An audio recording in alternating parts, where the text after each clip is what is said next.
Hi everyone. So today for my presentation, I chose as a person for my person from the 1850s to the present time in Philadelphia that was the main contributor and still is in a way, well, not necessarily though he's dead already, still has left very important things in our history and for the abolitionist movement as well as the rights of African Americans. I chose William Lloyd Garrison. He is major contributor to the Philadelphia. Though he was not born in Philadelphia, he is considered one of the most renowned people in our history and for the history of Philadelphia. All right, so let's get started. So, William's early life was, in a way, you can say not simple. He was born in Newburyport, Massachusetts. His family was of middle class rankings of the town, and he, well, unfortunately, had a very rough childhood when his father deserted their family and left them penniless, presumably due to gambling, which forced William to work and start to work at a very young age. He started working as a Newburyport Herald, a writer and an editor in 1818. As we continue in his early life, he very much prof- very much excelled in his job, was profound in his job, and in a way, he developed a love for writing and editing. He served as an apprentice for 7 years, but it was in a way kind of like it was a temporary thing, and the man that actually brought William Lloyd Garrison in a way which will become his main life thing would be Caleb Cushing.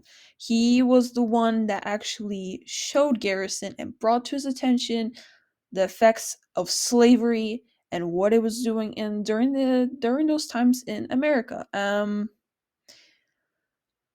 And in a way, William found that to be very unchristian, very wrong, and he started writing about his beliefs on the ideas of slavery, which would make him become an activist in that part time.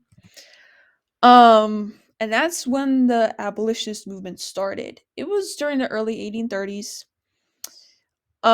It was also known as the Great Awakening, the abolitionist movement. He attempted to achieve immediate liberation of slaves and in a way try to end racial segregation and discrimination. But as we know, that this was very hard in some aspects and it was impossible in ways to end this type of segregation because there were many people that very much disagreed with the ideas that the people wrote and the abolitionists wrote, and they were furious about it. Um, as I said earlier, right now, revivalist views led those abolitionists to see for abolitionists it seemed that for abolitionists, excuse me, slavery was a sin, but for others it seemed like it was not. So the views would cause a chaos and kind of a way for abolitionists to still keep going, but there were views that people saw that they disagreed upon. And at the age of 25, William Lloyd Garrison joined the abolitionist movement. So he made very major contributions to the movement. He became associated with the American Colonization Society, and his very strong beliefs, he were that free blacks um, should immigrate to the west coast of Africa. Well, in a way, that was kind of um, for an abolitionist, that might have seemed kind of in a way wrong because you have the rights to live in America, but he believed that, that African Americans should technically migrate to the west coast of Africa. And he believed that it would promote in a way freedom and happiness for black people. Um in a way that was his way of saying they would be happy if they moved back to Africa. But most of the members during the movement had no wish to free those slaves. their main goal was only to reduce those number of free blacks, and in a way, reducing that would only provoke more of the idea of slavery. And the American colonization society that he was in was not just, in a way, it wasn't promoting the freedom, it was promoting kind of a rebirth of slavery. So, in a way, he rejected that society and moved on. As he was in the movement, he worked as a co-editor of the anti-slavery paper, which was called The Genius of Universal Emancipation. He wrote some of his ideas about it in the paper, and on January 1831, he published his first issue in the anti-slavery newspaper called The Liberator. This was his famous first publication that would be known as the ages would go on. About 75 readers of the Liberator were black slaves. Um in his newspaper, in the speech he wrote about in the Liberator, he wanted immediate emancipation for slaves, and he wanted immediate freedom, and that he also wrote that they were Americans just as any white or person was, and that they were entitled to a life of happiness, liberty, and pursuit of happiness, the main three words that were stated in the Declaration of Independence. As well as we are, he considered them equals, and that they were Americans as well as whites. He considered them all equal. Um, he gained popularity because he was a radical, and he was the most outspoken, and he gained the reputation of the most radical of the abolitionists. He made very strong moves. He was outspoken. He wrote articles. He did stress nonviolence and passive resistance. He disagreed with that. His main goal was to show people how immoral slavery was, and he wanted people to join his campaign and agree with them and stand up for the black slaves. But it worked, and somewhat it did not work for those who still believe that slavery should exist and believe that reducing them would kind of provoke another rebirth of slavery. But he was trying to allow people to see that slavery was immoral in very many aspects. And in 1832, he helped organize the first New England Anti-Slavery Society, which which promoted immediate emancipation of slaves, unlike the other organizations and societies he tried to join, which kind of did not provide the same opportunities.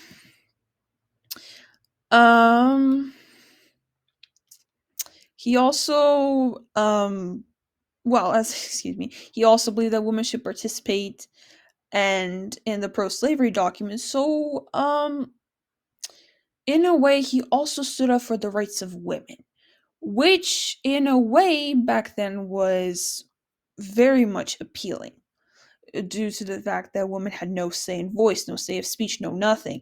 So in a way, that was also a main contribution. This was the first move for women to express themselves in a way. And in 1844, he adopted the first slogan, "No union with slaveholders," arguing that the Constitution was, in a way, a pro-slavery document, and that held together, the union that held them together would be dissolved by the separation of free from the slave states. So basically, he argued with the Constitution what it believed and what it held. Um, and he said, "Liberty for each, for all, and forever." That is one of his famous quotes. And he advocated for the rights of all people, not just blacks, but also for the rights of women.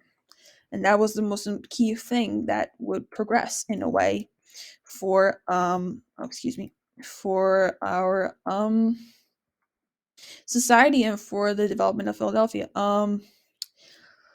He worked in a way, thanks to his contributions, he worked hard for slavery to be banned in the United States, very hard. And He also supported Lincoln's Emancipation Proclamation of 1864, and after the Civil War, he published his last issue of the Liberator in 1865, and his main goals were represented by the freedom of speech and the press, and said many things that people did not want to hear, but were in a way the truth. So it was a game in a way that some people wanted to hear the truth and some people just did not want to see the truth. And in the end, he was the main person that allowed people to see the truth and explain to them that slavery was a bad thing in these current situations. And he died in May of 1879, and he is still known in Philadelphia, and for many people, for his hard work, for his dedication, for his outspokenness, for his very important writings, for his way of showing people that slavery was cruel and that the abolitionist movement was in a way a road to freedom for African American slaves, as well as a start for, as I said earlier, for women to express themselves and to allow others the right of voice and speech and freedom. Those were the main goals. And as the Declaration of Independence said, that's the main goal. We are all free human beings. We are all Americans in a way. And there was what William Lloyd Garrison believed was that we were all equal, no matter the skin color, no matter anything. We had the same rights, the same freedoms. So that was basically a short kind of presentation, and here's my works cited page that I used from sites of William Lloyd Garrison and his life aspects and his life goals and what he immersed in our society and let us see throughout the ages that still stands today. Of course, we have issues with not slavery anymore, with discrimination. It still holds, but in a way, he allowed us to move and see that we are all equal. We are all Americans, and we are all in this together, no matter what race, what color we are. And this is the most important aspect we hold in our society today. So, well, thank you all, excuse me, for listening to my presentation. And I hope you enjoyed it. And I hope I learned something about William Lloyd Garrison. Thank you. Have a good one.